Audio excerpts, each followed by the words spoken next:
Oh, Dynasty fam, what's good, bros, man? If you're a fan of the Rutgers Dynasty, this is going to be a good 4th of July for you. Here's what we got on the docket for today.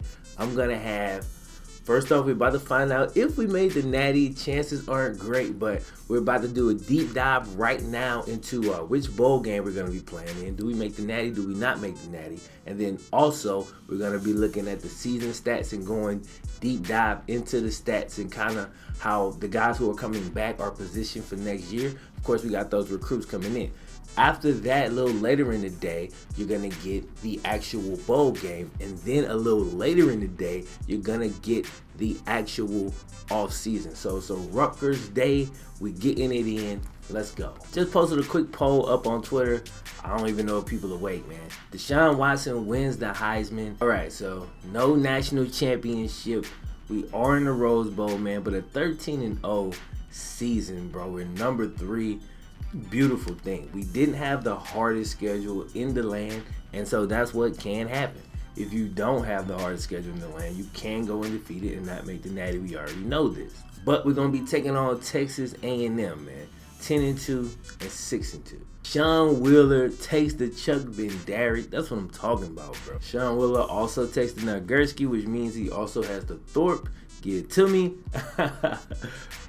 Hey, my boy Britt Davis. So 2 freshmen, man, snatching up these awards like that. That's always a great thing for your team. Return of the year, because, you know, give it to me, coach of the year, baby. That's how we do it. You know what I mean? All right, man. So before we even play this game, we're first about to jump in and check out the season stats. All right, so let's go and see what we're looking at and kind of take a deep dive in and see what the deal is. Taking a look at our quarterback, Zach Allen, man. This is going to be his last game coming up. He was a pretty good senior, man. Wasn't a great player, but he was a good player for us. Look at that. 17 touchdowns, only 4 interceptions. When Laviniano had to come in, he did a decent job as well, but you're about to see why Allen was such a superior choice. 87 attempts, 334 yards, 2 touchdowns, and he ran my option well, okay? We had a 2-back system. Now, somebody in the Facebook group, I'm gonna call you out, was saying we would show the running backs no love, and I'm like, you know, I don't know how much attention you paying, you feel me? But the fact that we have a 2-back system and the quarterback runs and we throw, you know what I'm saying? So it's not like the backs can't get 20 carries a piece. Like, it's not, we ain't gonna run it that many times in a game. But Robert Martin got the majority of the carries, 140 attempts, 800 yards on the season, averaged 5.7. Taylor Douglas averaged 5.3, had 500 yards. All these guys are seniors, all my leading rushers. But we got new people coming in at every position, so it's all good. Robert Martin scored the majority of the touchdowns with 11. Taylor Douglas had a 38-yard run, and this is kind of what they averaged the game. So if you just look at this right here, that kind of tells you how our team, we average about 125 yards rushing per game. But we really spread it around, you know what I'm saying? We really do. We spread it around, man. No fumbles for my backs. Couple fumbles for Zach Allen. Those are mostly just pitches that we probably messed up on. All right, now before we move on, I want to go in and really look at Robert Martin's season, bro. He got about the same carries he had last year, but notice how much more effective he was, man. Didn't score as many touchdowns, down by 3, but that's not a big deal. All right, 29 catches, 306 yards, 3 touchdowns in a pass game. So this dude was extremely, extremely effective. If I had to just lean on him, I probably could have. Will we be undefeated? Probably not.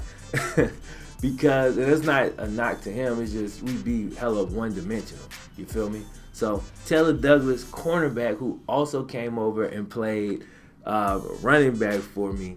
And he had a nice season, bro. So let's check him out real quick. Let's actually start right here. 500 yards. We actually already talked about this. So let's just kind of keep it moving. Also had 23 catches for 91 yards here. Didn't score, but, you know, he did his thing right there as well. And then defensively, he chipped in with 39 tackles, 5 tackles for loss, Didn't get any sacks, had 2 interceptions, 2 pass deflections, 2 fumble recoveries. You know what I'm saying? So, impact player, bro. Remind me a lot of Jabril Peppers and what he did for us. So, definitely appreciate what my man was able to get done. All right, so let's move on. Britt Davis, the freshman phenom, 48 receptions and mostly running offense, 837 yards, so just under 1,000, man. He definitely going to eclipse 1,000 next year, I think. 17 yards per catch. He's a big play receiver. You feel me? Big play receiver. Had 4 touchdowns, had a 64-yard catch, and he averaged 64 yards a game. 247 after the catch, had 6 drops. We got to clean that up, Rook. You feel me? He ran the ball a little bit on nothing to really look at, though. This is where he shined in the receiving game, too. But, 2,000, he was over 2,000 all-purpose yards. You feel me? On 40 kick returns, he had 1,300 yards, averaged 34 yards per kick return. That's crazy, bro. 4 touchdowns. And he had a 106-yard return on the season. Juwan Harris, I still call him freshman, 34 catches, 443 yards, 6 touchdowns. So he had an extremely solid season. And again, he got the drops way down from 11 drops year 1 to 4. So much better. You know what I'm saying? And again, he ain't the most talented player, but he just get the job done. He's one of my favorite players on the team. You feel me? Robert Martin, we already talked about. LaShawn Childs was a disappointing player for me this year. I expected more, but he struggled to get open a lot of times. And then by the time he started getting open, Brent had already become the go-to receiver. Then you had a freshman who is also a go-to receiver, so he was the third option most of the time. So if he got off quick, I'm usually not looking at him. You feel me? Like, even he started the season out, I was looking for him first. But he wasn't getting off the press, and he just wasn't getting open, creating enough space enough times. So I eventually stopped looking for him. Only 3 drops. I mean, ended up having a decent season in the end, but he'll be back as a senior, so we'll see what he does. All right. This guy's a senior, so he's out here. Here's my tight end, had 23 grabs. Taylor Douglas, we already talked about. Simmons. Yeah, and the rest of these guys are pretty much out of here. So, defensively, Sean Wheeler, bro, look at that. More than double the tackles of the next guy, which is Taylor Douglas. 81 tackles, bro. 76 solo. 5 assists. 22 tackles for loss. 10 interceptions. 3 deflections, a forced fumble, and 5 defensive touchdowns. That is an amazing season, bro. Flat out amazing season for Sean Wheeler. All right, we already talked about Taylor Douglas and what he was able to do. Take a look at Blassan, bro. Blassan, who will also be back. That's what I'm talking about. 36 tackles, 5 for loss, 8 picks. You know what I'm saying? Balled out, 12 deflections because he can't catch. He wasn't able to score. He didn't take none of them back. He's not very fast, and he didn't pick off no screens, so, or no like out routes. The ones that are easy to take back. Taking a look at the sacks, man. We got Kamoko Toure. He 8, but he is out of here. Damn.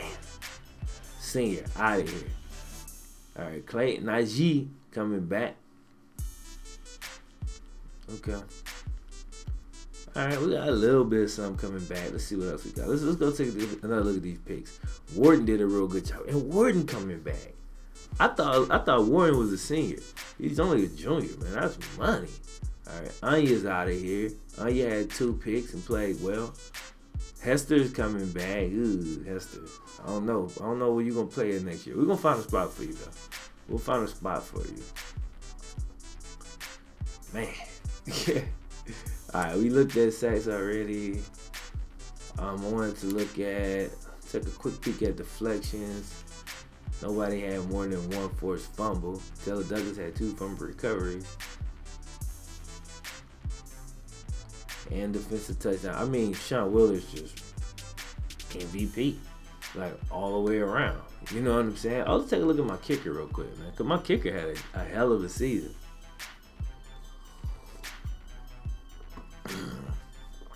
91% field goal kicker, man. 21 of 23. And he's coming back. So that's money. Longest was a 53-yarder. Made 48 extra points. Missed the one that I'm sure I simmed. Alright, man. 8 field goals from 17 to 29 yards. 9 from... Wait. Oh, okay. Got it. Made 8 field goals. He missed one from 17 to 29 yards. That's crazy. Probably just a lack of concentration. Made 6 from 30 to 39 yards. And made another 6 from 40 to 49 yards. Insane. Insane. And he made the 50 plus. You know what I'm saying? So yeah, he balled out, man. Great season for him. 3 teams, 13-0, but of course no playoff in this game, and the playoff mod is trash, in my opinion. I don't like it. So Clemson and UCLA will battle it out in the Natty. Meanwhile, we gotta play Texas A&M, who's a good team. You know what I'm saying? I ain't tripping. I ain't tripping at all, man. FIU finished in the top 10. And Marshall. FIU and Marshall. 2 teams that probably shouldn't be here. And Alabama barely made it to the top 25, dude. Check back in about an hour or so. Just make sure your notifications are on. I'm going to be dropping this bowl game. And then later we got the off season coming. FlemLo Raps 1.